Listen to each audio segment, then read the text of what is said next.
হ্যাঁ হ্যাঁ, মুখ্যমন্ত্রী তো আমাদের চাকরি যারা চুরি করেছে তাদের পক্ষে, কারণ ওরা টাকা দিয়েছে, ওদের চাকরি কেড়ে নিলে ঢাকঢোল চরম চরম গুরবাতাসা দেবে। অযোগ্যদের পাশে রয়েছে মুখ্যমন্ত্রী, অযোগ্যদের বাঁচানোর জন্য তারা advocate general single bench division বেঞ্চে জনগণের ট্যাক্সের টাকা খরচা করছে, সওয়াল করছে।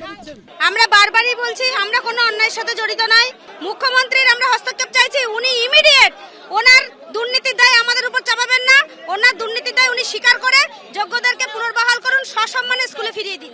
কি আমাদের দফা এক দাবি এক, যোগ্যরা বহাল থাক, আমরা যেন সসম্মানে বিদ্যালয়ে ফিরতে পারি। যিনি মাননীয় মুখ্যমন্ত্রী তিনি নিজেকে মনে করেন যে তিনি বারে বারে তিনি মনে করেন যে তিনি মানবিক মুখ্যমন্ত্রী, তো আমাদের দাবিটা তো মানবিক। তিনি প্রকৃত অর্থে সৎ হলে আমাদের সঙ্গে আসুন, আমাদের সঙ্গে আলোচনায় বসুন এবং যথার্থ তথ্য দিয়ে মহামান্য সুপ্রিম কোর্টের কাছে তিনি প্রকাশ করুন। রাজ্যের যারা আমাদেরকে অ্যাপয়েন্টমেন্ট দিয়েছিলেন, যারা রেকমেন্ডেশন দিলেন, যাদের মারফত এগুলো হলো, তাদের আজকের হঠাৎ করে মনে হলো যে যতজন রিক্রুটমেন্ট হয়েছে সবাই আজকের অযোগ্য।